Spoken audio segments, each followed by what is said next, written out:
of cultural differences.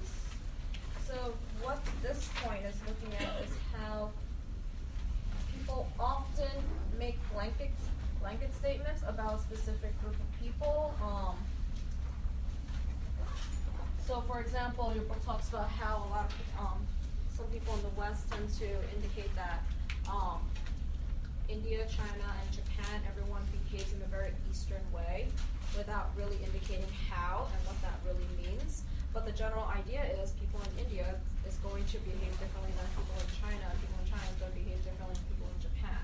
But some people make these blanket statements largely because there's a lack of understanding of the cultures that they're talking about, so they do an overgeneralization. A very common one about like Americans or New York or something is that Americans are typically really rude, and New Yorkers are the rudest of us all. Whether or not you believe that's a different story, right? Looks like I'm just trying to try my time for hair. That's also very common for me.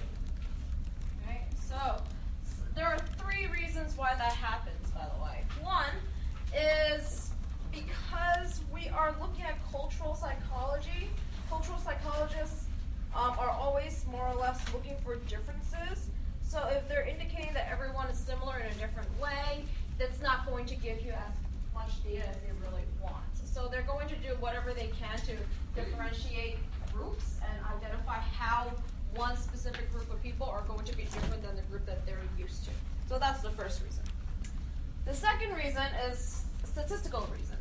A lot of times whenever we do these research studies or anything similar to this, we're more or less looking for statistical differences as opposed to effect size. If you guys recall, one looks at how often this occurs due to chance, and the other one is talking about how strong this finding really is, right?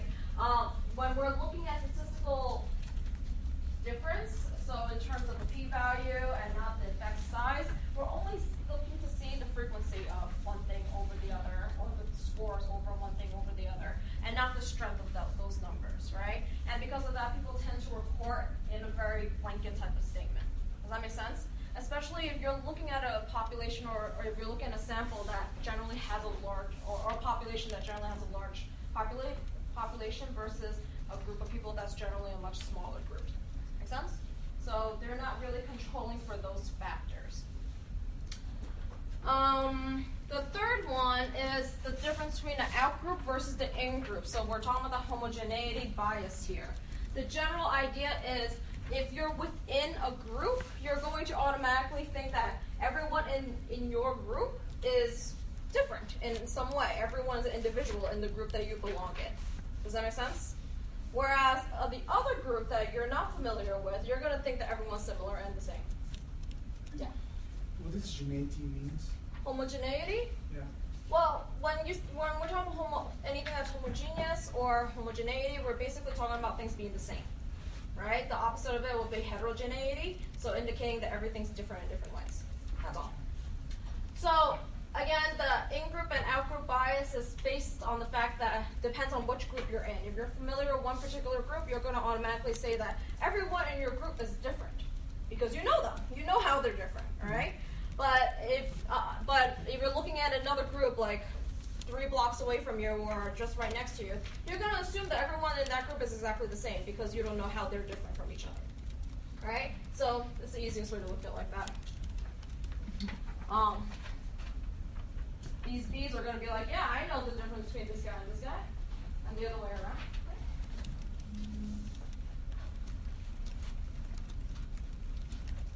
Questions? Okay. So in terms of the bias, it also leads to issues such as stereotypes of specific groups of people. The second we go into a dialogue of us versus them, we go into, oh, they are all behaving this way, as opposed to this is a specific group of people or a specific person that behaves in a specific way. All right? It leads to stereotypes, it leads to bias, it also leads to a strong misunderstanding of cultures that makes it very difficult for people to fully understand who the other person is, right? And then when there's a strong misunderstanding of culture, then we go into xenophobia, and we go into racism, and all these awful things that are happening in the world.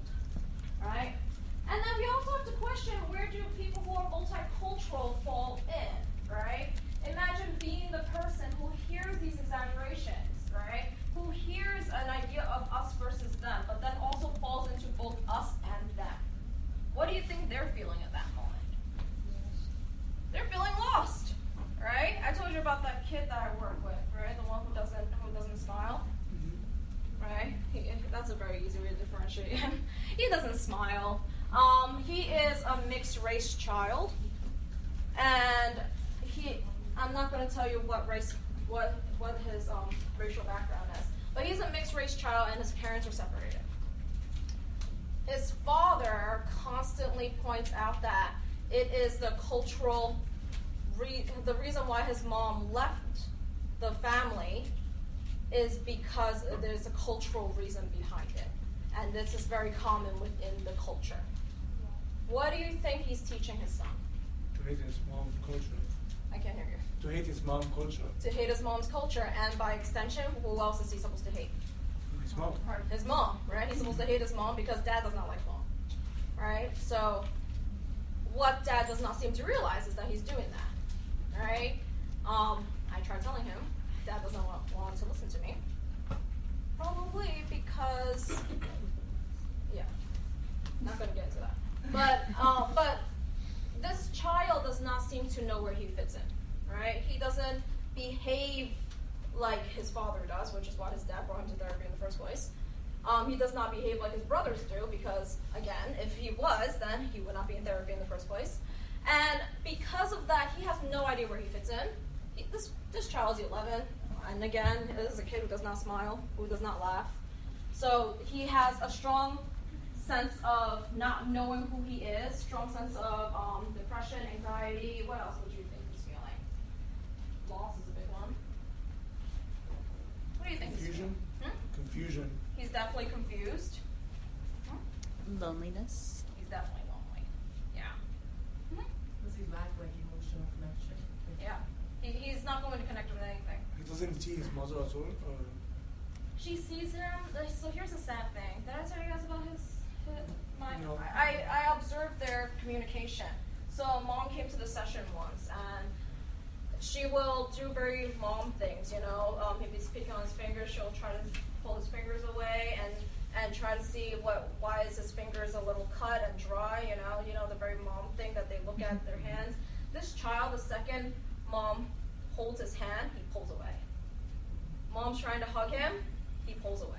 He totally, inches far, far away. But he doesn't want dad to hug him either.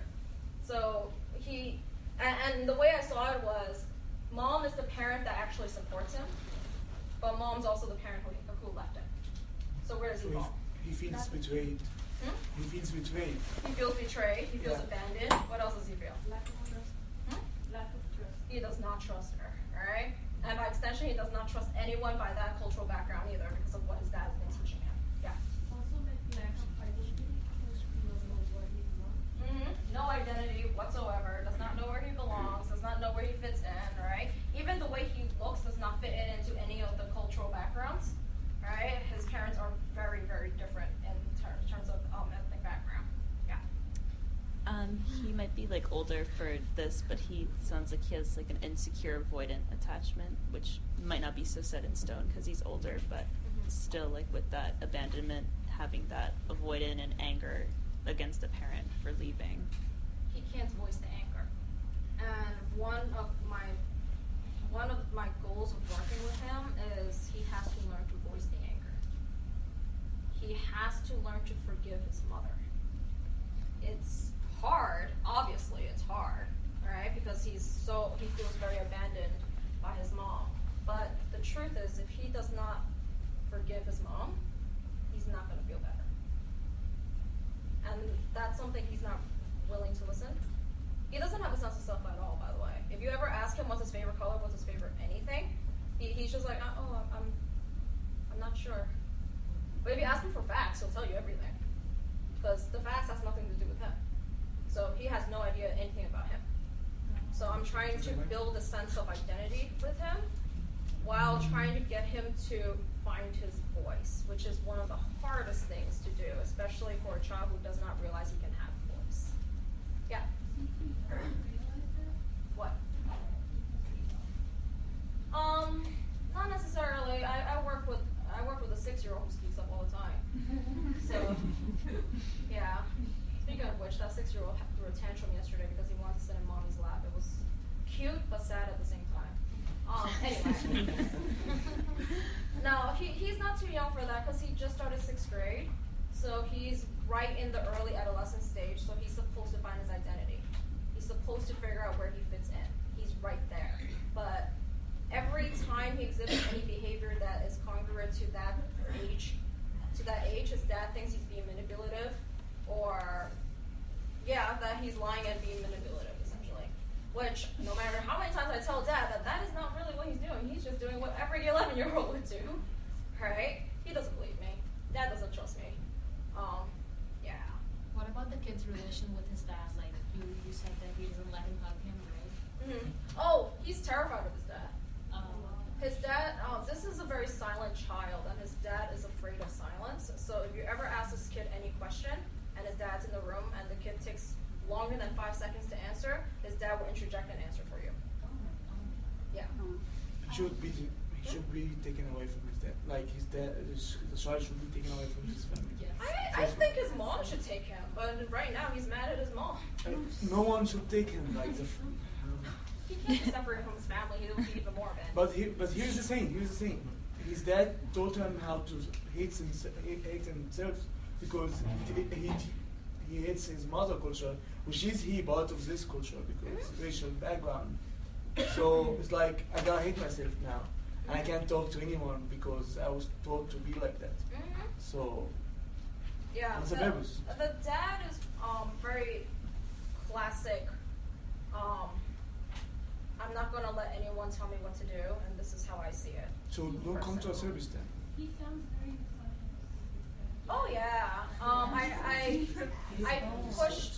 pushed the kid to go see the psychiatrist because I firmly believe he needs medication. I mean, is anyone going to argue this? He really needs medication. And he went to the psych eval, and the psychiatrist provides, there's a form that the pediatrician has to fill out. The dad doesn't even look at it and assume that meant that the kid is good and he doesn't need medication. Until I saw that form, I'm like, that was supposed to be filled out by the pediatrician. The fact that the doctor gave you that form is because the doctor knows that this child also needs medication and you are neglecting it. So we'll see where that goes because the father clearly didn't look at the form and I just told him go to the pediatrician and get it filled out. And then fax it back to us and then we'll see where this goes. He needs medication. This child needs a support system, medication, he needs to be with his mom, he needs to forgive his mom, and he has to stay away from dad. Because dad sucks. Yeah. So when a child doesn't speak, what kind of medication do you guys prescribe? Because I know there's medication. It's not for the speaking. It's for the anxiety. Also, would be like Valium, they call it? Something like that? Not necessarily. It'll probably be a really low dosage of like Zoloft or something, depending on what the child really needs. It's not for the speaking. The reason why he's not speaking is because a lot of times he has a lot of thoughts running through his head. His anxiety is too high. So he doesn't know what to say. Yeah. So I think if the father changed his opinion about his mother and started to speak positively about her, the child will be able to look at his mom in a different way and forgive her, and the problem will be solved. So I think the problem is more with the dad to forgive the mom and give her positive comments in front of the child. Oh, he's not going to listen to me. Dad does not listen to me. Dad doesn't listen to the psychiatrist who has like 20 years of experience with this. Dad is misogynistic as. He's the problem. This child should be taken away. Both of them. Seriously. I don't know if that's grounds for taking a child. The only person he really listens to is the clinical director. But clinical director is not going to put his foot into every single case out there until I push him into doing it, which I probably will because at this point it's getting a little problematic. Yeah, this child needs extra help. Oh, and dad was trying to like remove his case from my case. Yeah, I was speaking to the school counselor because we communicate based off of how the kid's doing as well. And the counselor was like, yeah, the father was trying to get me to say that he'll do fine with just school counseling alone and the individual counseling he doesn't need it. And I'm like, oh, that's nice. That's nice. But dad doesn't like me. Dad doesn't like me because I'm calling him out on the bullshit. Yeah.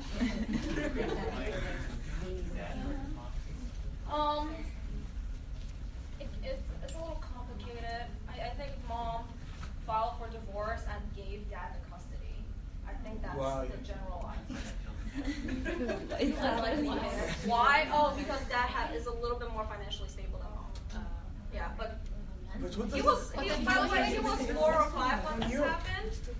So 4 or 5, highly connected to mom, separation. His younger brother doesn't have that much of an issue, but he definitely does because he really feels abandoned. Last comment, yes.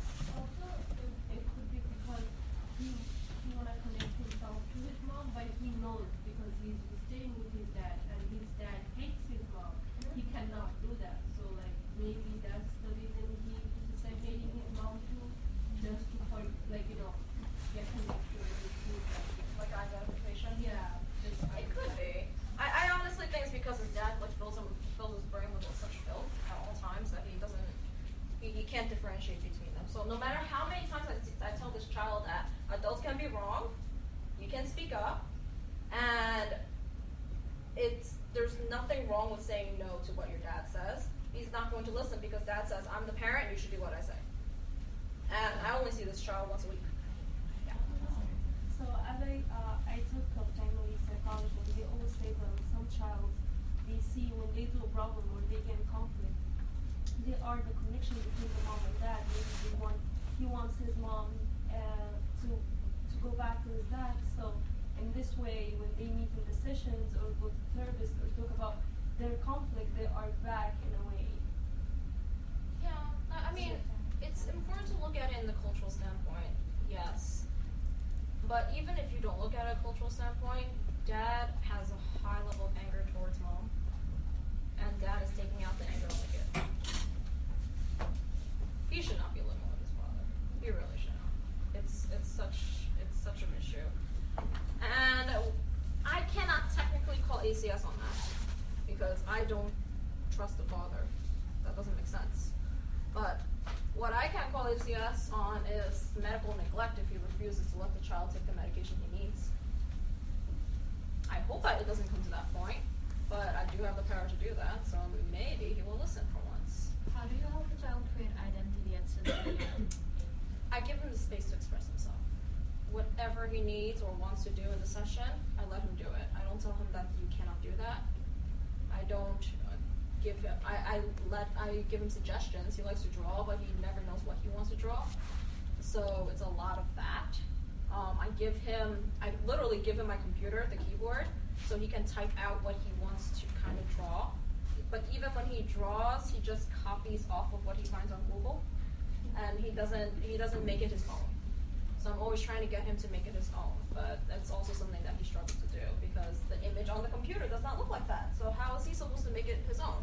His drawings are beautiful, by the way, but that's because he's copying it. Professor, Exactly, yeah. His stress level, how high is it? Like Super high. So how big is his amygdala? This kid got his life screwing over because his father is an idiot. What's he talking about? I'm not a neurologist. I don't know. I have no idea. I would say that he's very hypervigilant and he's very focused on figuring out what's right and what's wrong because that's how he was raised.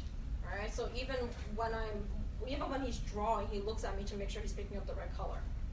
I bring in my very fancy color pencils and the children love it. He's just like trying to make sure that's the right color. He's like looking at me. I'm like, you're fine. Don't worry. You can keep going. I'm just watching him do it. All right? Because he's always used to getting directions from his father, and that's why he's just making sure. Yeah. I'm not even giving him direction. I'm like, what do you want to draw? You want the computer? Here you go. It's yours. More power to you. And these days he is actively reaching for the computer. So he's doing something. He knows he can do it. So I'm giving him some freedom. It's gonna be very slow because every 10 steps he takes with me, his dad pushes him back 8. So he's always a little. He's really fidgety. Not fidgety like you would expect an ADHD child, but he's fidgety because he's not sure. He's hypervigilant. Does that make sense? Mm-hmm. Yeah. Going into mental health. We have the DSM. We know the DSM, right? That's what it stands for, by the way. If you're so used to seeing the letters, that's what DSM stands for. Diagnostic Statistical Manual for, yeah. Wait, could you please go back and copy that? Oh. Thank you. This is chapter 17, by the way. I gave you the wrong information the other day, and I thought it was 14, but I skipped a whole bunch before I hit the end. This is the last chapter in your book, I think. Yeah. Chapter 17, personality and mental health, personality disorders, and all that Beautiful stuff. Good. So DSM, we're basically in DSM-5 now. It started in 2015, I believe. But the idea of the DSM is to provide you with an objective view of mental health. Alright? So it gives you a really strong idea, a factual idea of how each diagnosis comes out, what type of behaviors you would expect, the frequency of the behaviors, how long it should last for, how long you should wait before you give them the proper diagnosis. Things like PTSD requires, I think, at least a month of after the trauma before you can fully diagnose them with PTSD. So there's like a specific time frame, timeline, how many specific criterion you have to meet in order to meet each diagnosis. So all of this just so that way we can do billing. Yeah. So each diagnosis is given a specific code depending on which system. The system follows the same exact code. Yeah. And depending on which diagnosis you're providing the person, sometimes insurance companies look at that to determine how many sessions the person needs and how much money they're going to pay. So there's a huge chunk of that. Typically speaking, because a lot of places work through insurance, billing is required and a diagnosis is required. But at the same time, people also know that if you give them a really strong diagnosis, other people might find out about it, and then it might be detrimental to their occupation, to their sense of self, and all those different things. So sometimes if the person really does not meet a diagnosis, we give them things like adjustment disorders. That child is diagnosed with an adjustment disorder because he doesn't really meet criteria for depression, anxiety, or ADHD, or anything of that sort. An adjustment disorder is exactly what it is. You're trying to adjust to a life-changing event, and it's difficult for you to comprehend on the adjustment at that moment. So that's the lowest we can technically give them. Yeah. Previously, we were looking at DSM-4, the text revision. That's what TR stands for. This was up until 2013, and the DSM-4 and all the ones before that were using different axes. There are 4 different axes to differentiate between the different disorders. Axis 2 is where the personality disorder falls into in the DSM-4. Currently, we are on the DSM-5, which, unlike previous versions, which, like I said, follow the axis, DSM-5 follows more of a developmental focus. So, in the very beginning, you'll see things that you will typically see with children, and so it follows a more developmental trajectory.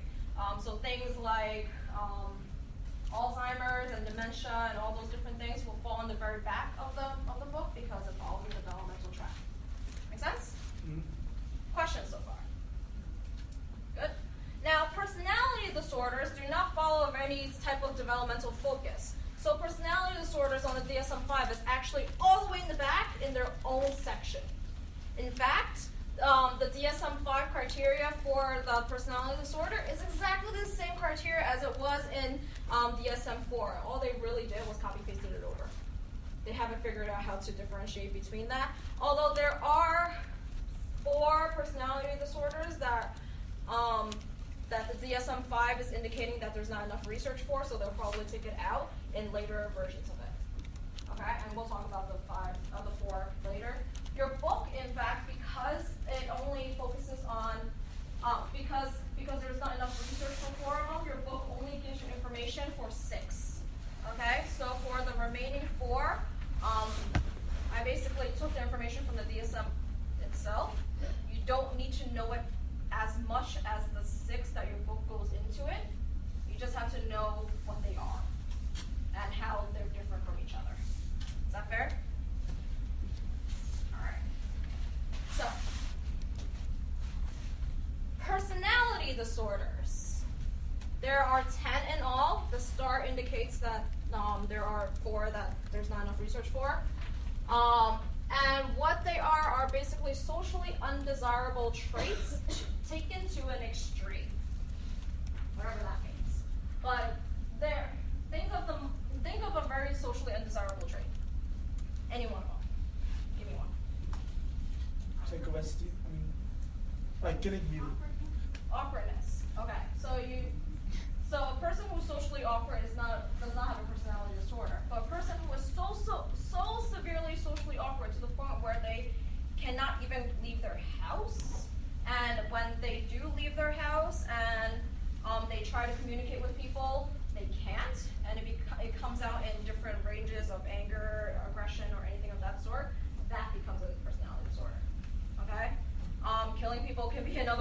know that is definitely a socially undesirable trait. You don't want to be a murderous psychopath.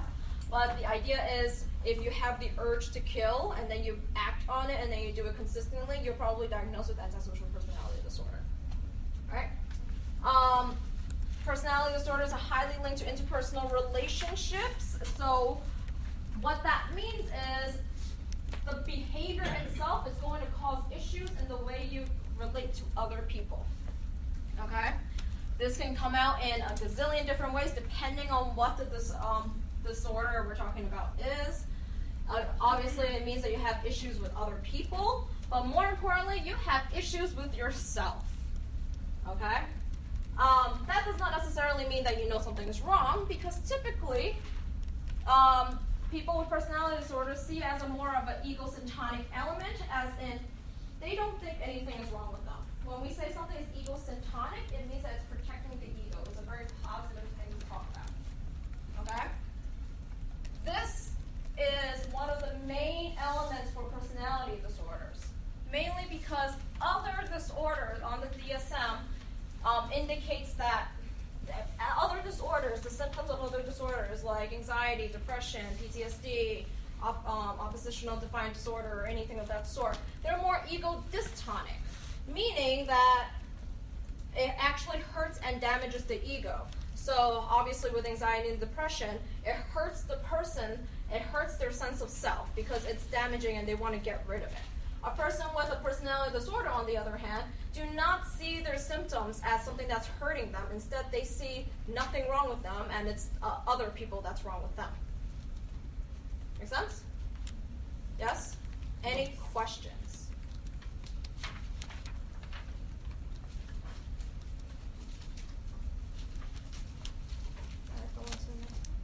Can you give an example for ego symptom? Like for depression and anxiety would be ego dystonic. Well, even for a person with a personality disorder, if they have anxiety and depression, they will still see it as a good thing. It's any symptoms that they see as a benefit for them. It just protects them. That's all it really is. Yeah. It's just how you see your symptoms. That's all. Now, another thing about personality disorders is that it is very stable over time. What that means is it basically stays the same throughout life, from childhood to adulthood. It does not stop. It does not, it does not stop at all. And any changes you see is typically seen as psychological maturity. So a child who has borderline personality disorder might behave in a very erratic way. They're typically very manipulative. They're angry. They kind of, they're highly attached, but at the same time not attached at all. When they're a teenager or an adult, that's going to show up in a different way, but the behavior is still there. Does that make sense? It's very stable behavior. Unlike things like, I like to use PTSD as an example. Unlike PTSD, where you have to experience a trauma in order for your behaviors to come out, for your hypervigilance to come out, a person with paranoid personality disorder does not need a trigger in order to experience that. Instead, throughout their entire life, they're going to be paranoid about the people around them, regardless of what happens to them, or if anything happens to them. Make sense? Now, we have 3 clusters. We don't name them in very good, fancy ways. We have cluster A, which is described as the patterns of odd and eccentric thinking. What do you think is the next cluster called? Yeah, we have really wonderful naming techniques. Cluster B, which is categorized as impulsive or erratic patterns of behavior. And of course, cluster C, which is the anxious and avoidant emotional styles. Okay? Questions on these so far? In any of these words or stuff? What is erratic? Oh, yeah. Erratic? Yeah. It's kind of like everywhere. Got you. Yeah, I think everywhere is like the perfect word. The person who is kind of like everywhere at all times. Okay? So, cluster A. Question.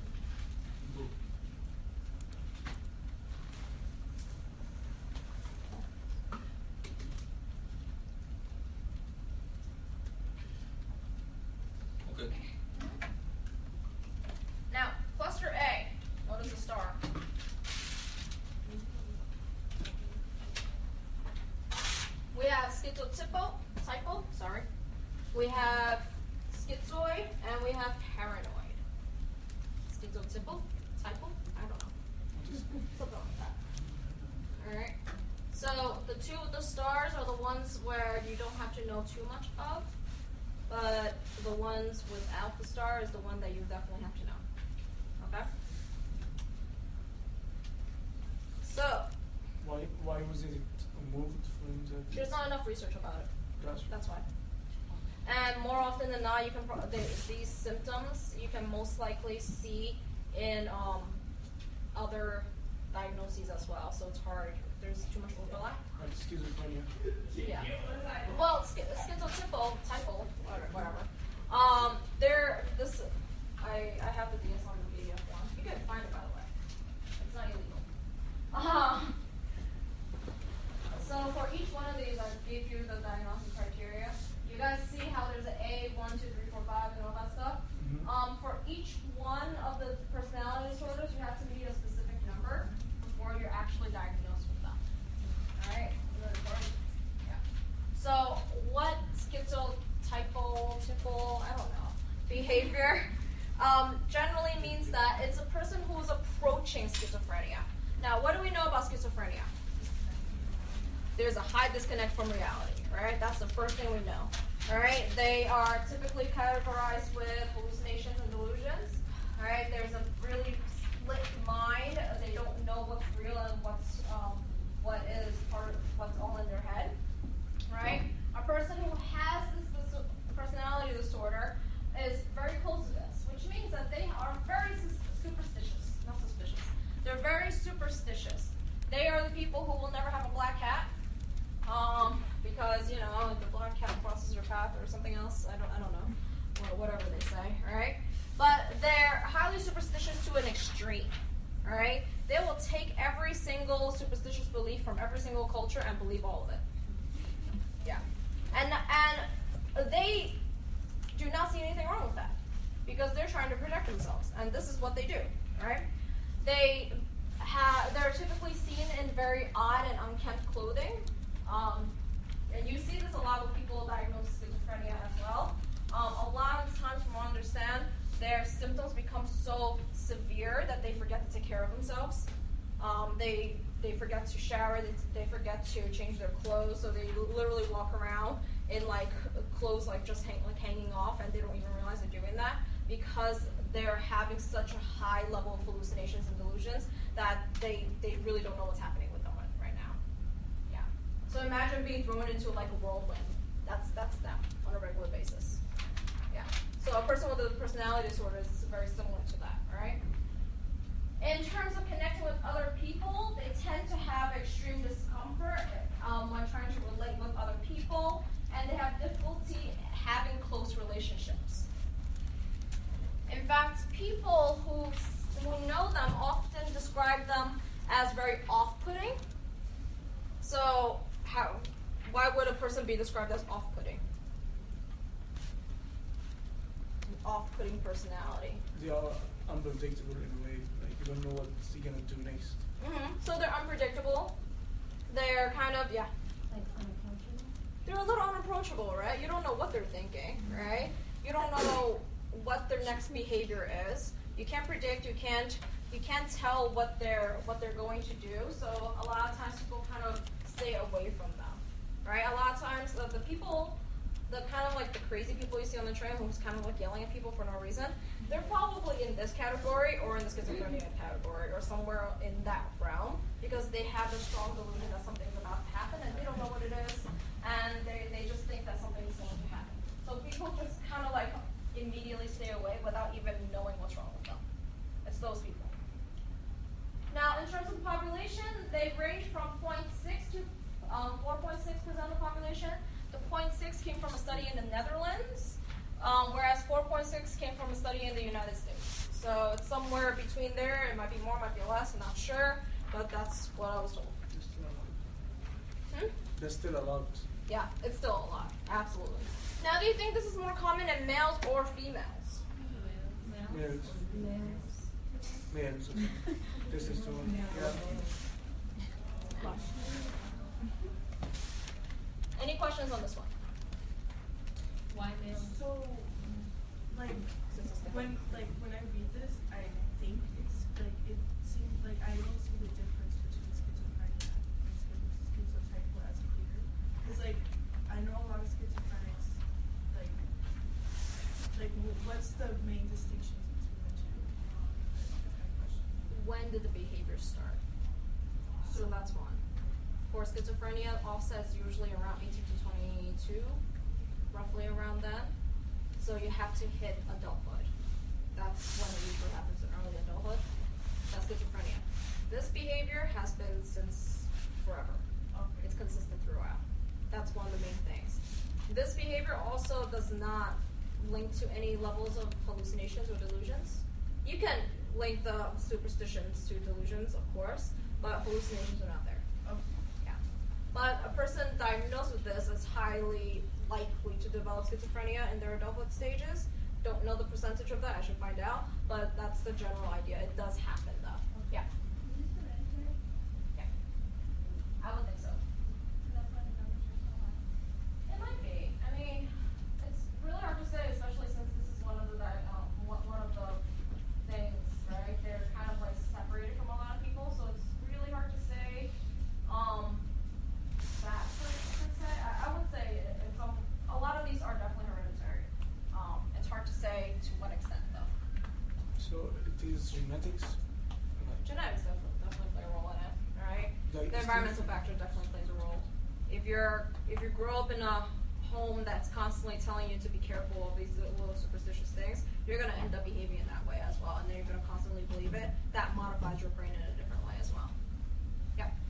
I read that schizophrenia is more like prevalent when a female gets pregnant by a man who is over the age of like 55 to 60, and then schizophrenia is more like you have a higher chance of getting schizophrenia, or if someone else in your family's had it. Interesting. Yeah. I didn't know about that first point. But I do know that schizophrenia is highly hereditary. So if a person has it, and then they have children, chances are the child's going to have some level of it. You guys know John Nash, right? Mhm. Is it John Nash? No. Yes. John something. No. The guy from The Beautiful Mind. Yeah. Oh, yes. Yeah, that's the right. All right. mathematician. His son also has schizophrenia. Yeah. Is his son His alive? son's diagnosed with schizophrenia. As big as him, or just like? That I'm not sure. I mean, the movie's a little inaccurate anyway. He had auditory hallucinations, and the movie showed it as he had visual hallucinations. So auditories are more common, but in movie format, you can't really do auditory very well. Anyway, yeah. Are they linked to like high intelligence? Not necessarily. I was gonna say, Not necessarily. It just happens to show up that way for him. I've worked with people with schizophrenia before, and a lot of times they can't finish school. And a lot of times the symptoms become so severe that they need like full-blown 24-hour care because they have lost all sense of reality at that point, right? Honestly, it depends on the level of support they've gotten before, especially you see this in socioeconomic disparities. So people who are in a higher socioeconomic status, they're able to provide the support for the person who's experiencing these symptoms, right? So their experience of it is probably going to be better than a person who is in a lower socioeconomic status, where the parents or primary caregivers are not sure what's going on with them and immediately label them as crazy. And then they don't get the care they need, and when they finally do, by then it's a little late, right? And I've seen both sides. So honestly, it depends. Yeah. Any other questions, comments, concerns? why do we have a big percentage of population who have this disorder, and we don't believe in ghosts or like sacrifice needs, like things like in Africa and I mean, Asia. we're right now in a city that doesn't believe it, but other places definitely do, right? So, and it doesn't even have to be that level of superstition. It could be anything, right? Anything that you've learned while growing up, you know, the stuff like don't open an umbrella inside or something. Stuff, yeah. Stuff like that. person who's highly superstitious is going to be like, oh my god, I'm going to end up with like a gazillion years of bad luck or something. I don't know. But that's the idea, right? Next one is schizoid. Alright, again, one of the ones that you don't really need to know, but it's nice to know. Alright, so a person with schizoid personality disorder is typically a person who lack a desire for intimacy. They don't have any satisfaction to be part of a group or a family. They are most likely considered as socially isolated. They're described as loners more often than not. They think in a very mechanical or abstract way. So if you give them an abstract task, they'll love it. If you ask them to identify themselves in a more social or emotional way, they won't know how to do it. They don't have many interests, and they have low interest in everything. This includes sexual drive and any type of motivations that other people will like. A person with schizoid personality disorder does not have any of that. They're really apathetic about everything. They're indifferent to other people's approval or disapproval. They really just don't care. So if you know anyone who just really does not care about anything that goes on in their lives, and really means it, I need to emphasize that because there's always people who says I don't care, but the reality is they do. Then they fall into the schizoid if they really mean it. They also don't understand social cues or any level of expectations from other people. Again, low frequency of strong emotions. You know what this kind of reminds me of now that I'm looking at it a little bit more? Huh? No, I was gonna say the cows are like. Not exactly. You know what this kind of slightly makes me think of? The autism spectrum. Does it remind you of anyone else of that? Yeah. It's slightly like the autism spectrum. Slightly, not quite. Or maybe it's just the wording. Alright? I'm not really sure. I mean, obviously with autism spectrum, there is an interest in something typically. They typically find something that they really like and then they hone into that and then it becomes their main skill. In terms of strong emotions, they do have strong emotions, but it just depends on which one. Sometimes it's more difficult to identify emotions for them. So obviously it doesn't really fully fit, but it does remind me a lot of it. In case you guys are not sure, strong emotions will fall under like anger, joy, sadness, or anything of that sort. Typically, they're just really flatlined. Questions about the schizoid? Yep. They go into, it's not related to schizophrenia, it's schizotypal, right? Because they don't have hallucinations. No, they don't have any hallucinations. They don't have any delusions. Yeah, they're just really the skit part here. Every single time you see the SCHI, right? It's telling you this type of split, right? So schizophrenia is split from reality. A schizotypal is more like a split between the superstition and what's reality.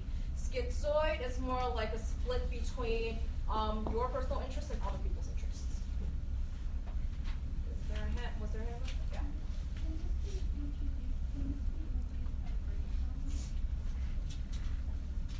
It could be, but at the same time, if it was caused by brain trauma, I don't think they will be diagnosed with this per se. Yeah. It's typically more stable, that's why. Yeah. I don't see how is this a disorder. Why not? Because it's not needed to survive. I mean, all of those bouts, like we need to be social, I know, but it's not like I can't live with you. You see, it doesn't say you gotta be social, but on a low level. I mean, it's not really gonna really affect your life. I mean, it's not gonna affect who you're gonna become, but at the same time, it's not gonna really like screw up everything like schizophrenia does. It won't. It won't. Most personality disorders don't fully. A personality disorder is a personality disorder because the way you're behaving is damaging to the way you can connect to people. That's like the general idea behind it, all right?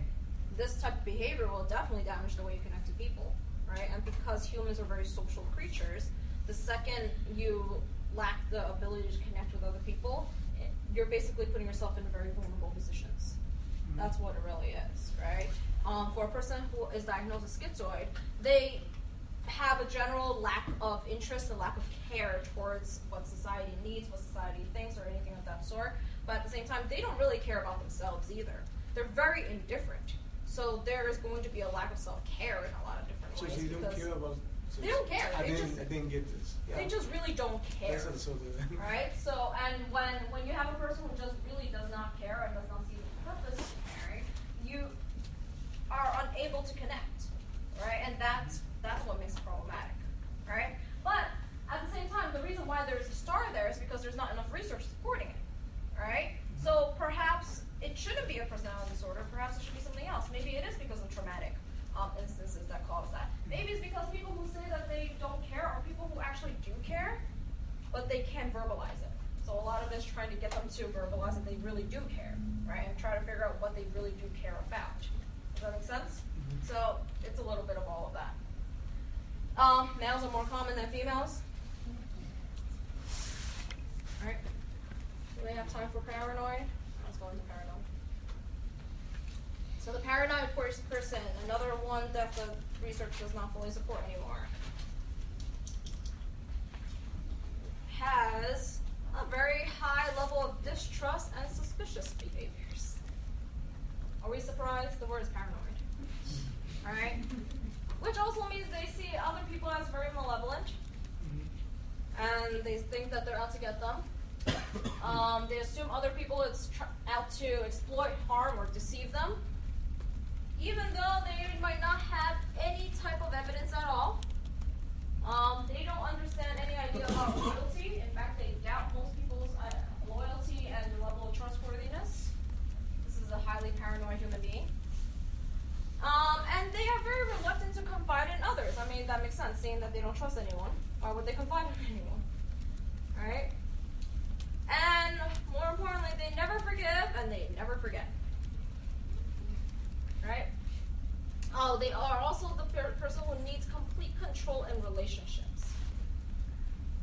What do you think that means? What do they need to know? Yeah. Everything. Like what? Like where are you going? Where you at? What you doing? Yep. All the years. I dealt with someone like that before. It was very painful. Where are you going? Where are you? When are you coming back? Who is with you? Do I know them? Who are they to you? Who's my parents? So they're really dominant and possessive. Yes. Because they don't trust you. What do you think? I was gonna say, like, also, like, it's just so that they don't feel like they're being manipulated, but they're also very manipulative. Yes.